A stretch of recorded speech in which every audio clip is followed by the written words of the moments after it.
Hi. Hi. Welcome to the weekend in New Zealand. Welcome to the end of a 6-day week for me. Far out. Are you Because, guys pretty? because I worked on Monday in New Zealand and then I started on Monday Yeah, here in San true. Francisco. It's like the Monday that never ends, eh? Exactly. Luckily, you love Mondays. I really do. That's true. So it's been a really intense week. Yeah, it's been quite intense. I wouldn't have wanted to do more. But with what I know now, I could do more next time. It's just when you don't know where you're going and you don't know how to do anything. Yeah. I think that I've accomplished a lot. Yeah. And yeah, Denver is just so beautiful. Oh, really? Yeah, I mean, San Francisco is beautiful. It's Yeah. beautiful.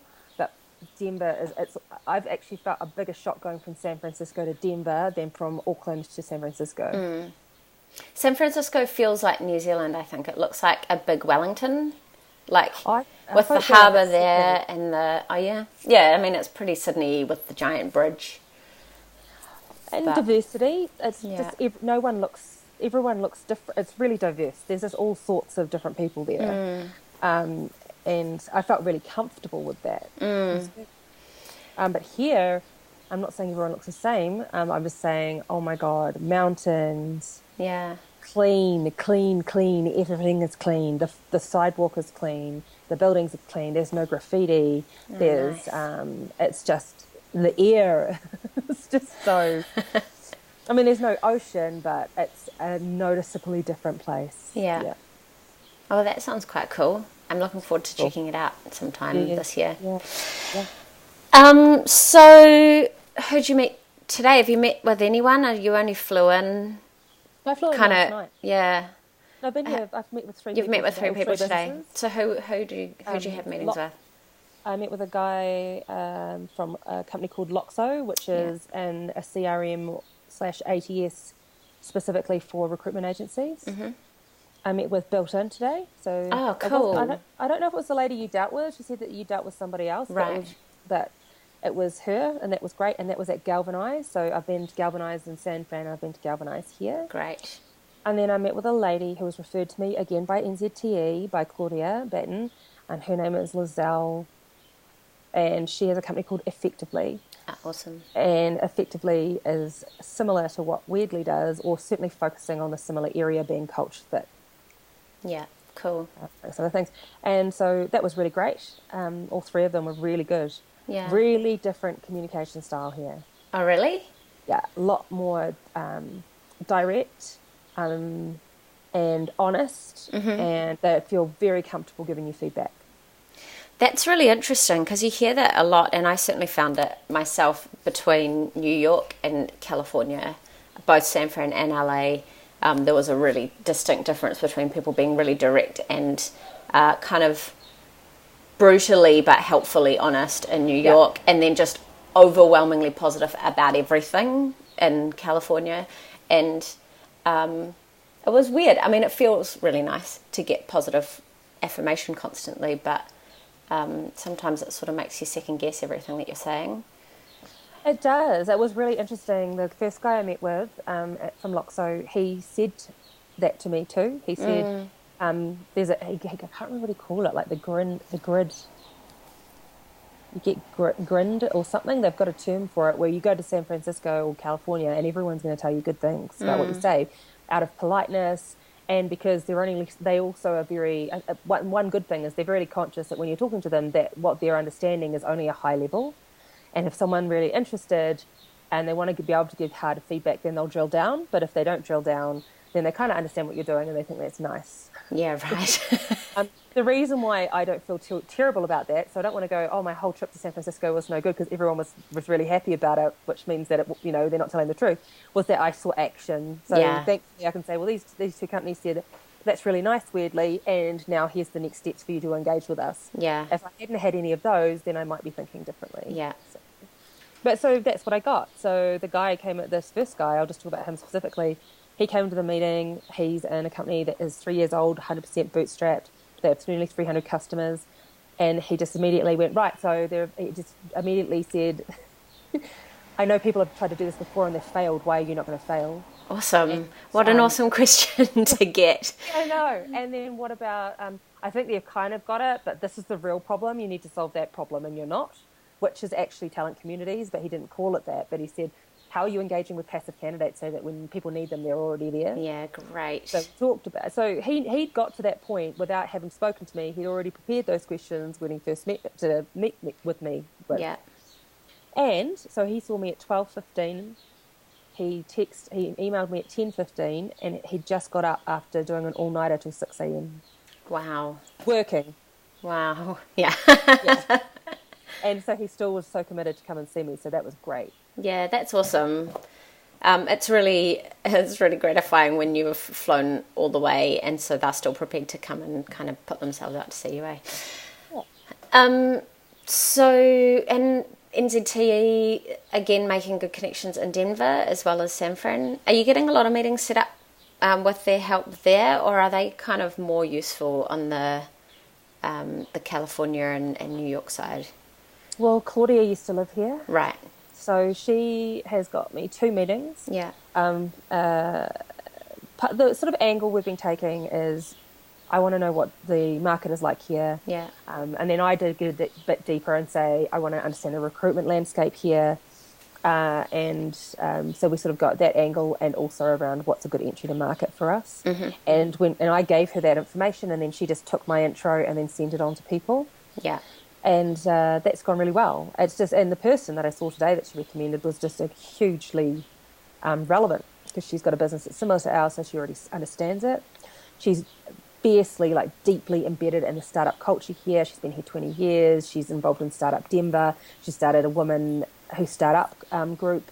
She's got allegiances with everybody, all the accelerators. She speaks at a lot of events. So she just knows so much. Wow, what a useful person to have a connection with, eh? Totally. And then afterwards, just tell me who you want to meet with. She's going to give me an introduction to the 500 startups guy. I can't remember his name right Awesome. now. Saying because she thinks, you're giving advice, maybe we should be an accelerator program. Yeah. And also the facts. So everyone in their own cities is selling their own city. Yeah. In Colorado is the fastest growing. She's seen all this stuff happen. She gave me numbers of startups and accelerator programs and VCs and, what the future is and all that stuff. And that was great. Yeah. Really good. And so I found that too. It's really cool how invested people are in growing their own startup community. It's like everyone's kind of going, we need to make ours the coolest, which is awesome when you're coming over and you're trying to find a home because it means lots of doors are open to you, which is good. Yeah, and so prices here, less than half. Wow, really? Like to Far live, out. for a downtown, which is where you kind of want to be. Yeah. And that's really feel expensive for a month. For a 1-bedroom apartment is $1,600.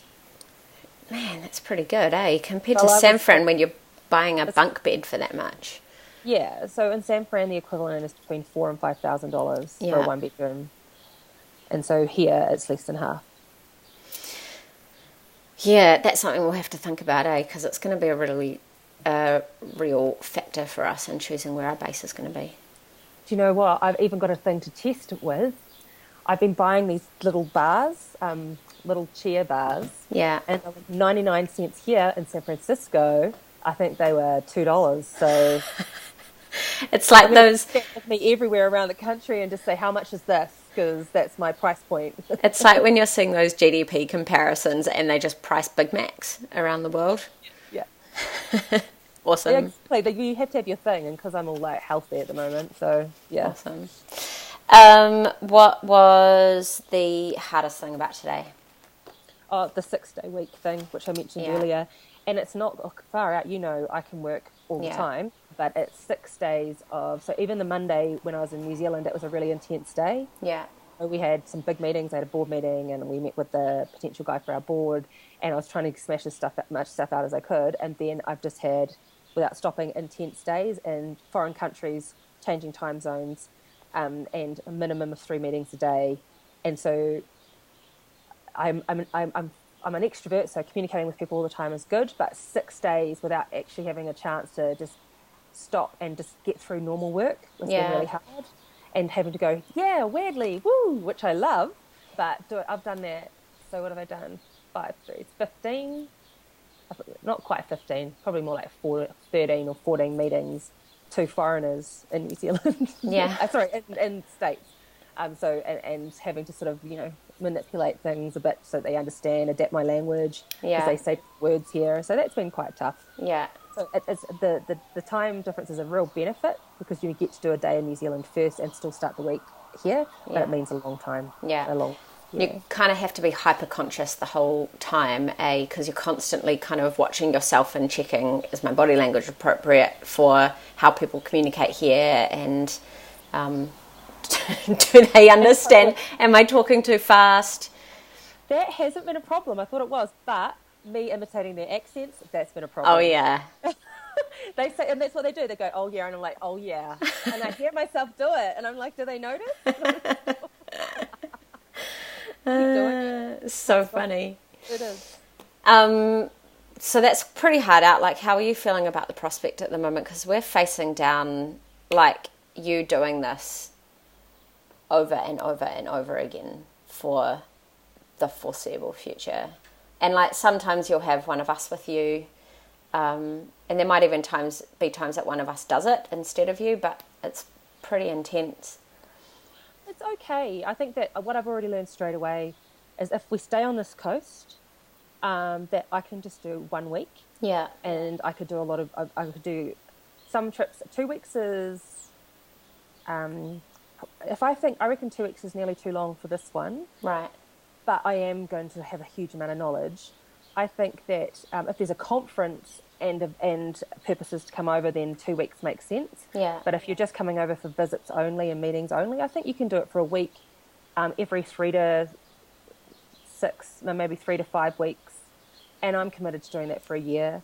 But what the intention is to do this for a couple of months. And when we find a place that we're going to go into, then we'll just focus on going to the same place. And then you can set up a routine. Yeah. You can set up, and then we'll be able to plan. We'd be able to plan our flights. We'd know who was going when. We'd be able to map out a calendar of events and ways that we're going to go. And that's what I want us to get to as fast as possible.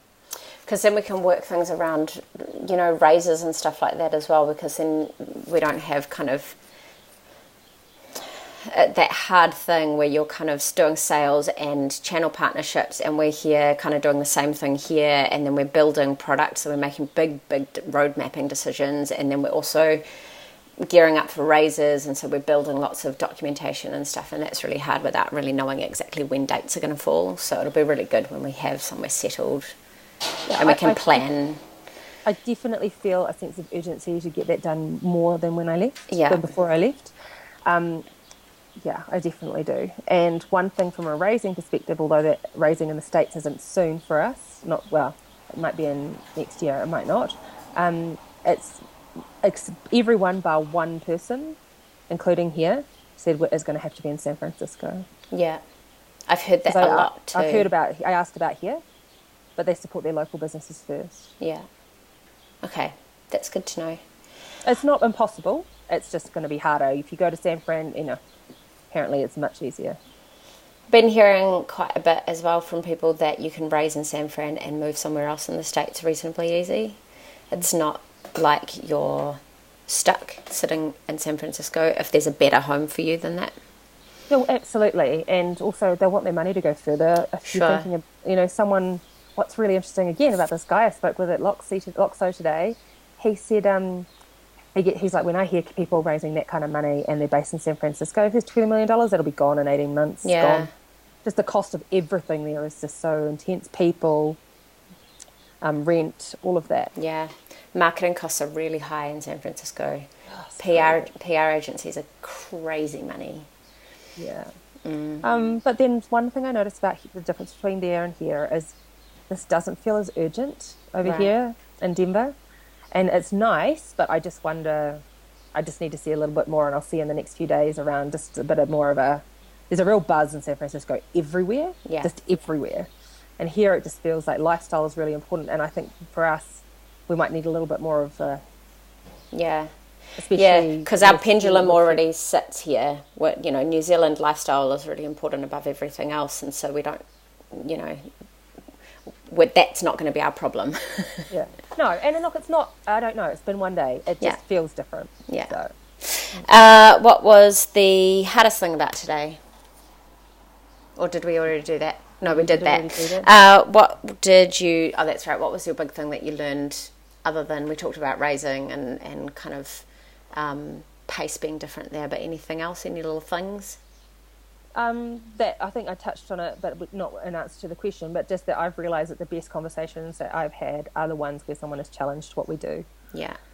Because it makes you think more, that you're not just in sales mode, you actually pause and go, actually, have we thought of that? And if we haven't, is it easy for us? And often we have thought of it, but the angle that someone comes at it was different. And it felt like more of a conversation than a sales pitch, which is really valuable. Oh, good. Okay, well, have a productive weekend. Oh, yeah, I've got heaps to do. Yeah. It's going to be great. It's going to snow. Apparently we're going to get 15 inches in the next 3 days. Far out. It's exciting. Yeah. You're getting like the proper Colorado experience. Totally. All right. Okay, bye. See you later. Bye.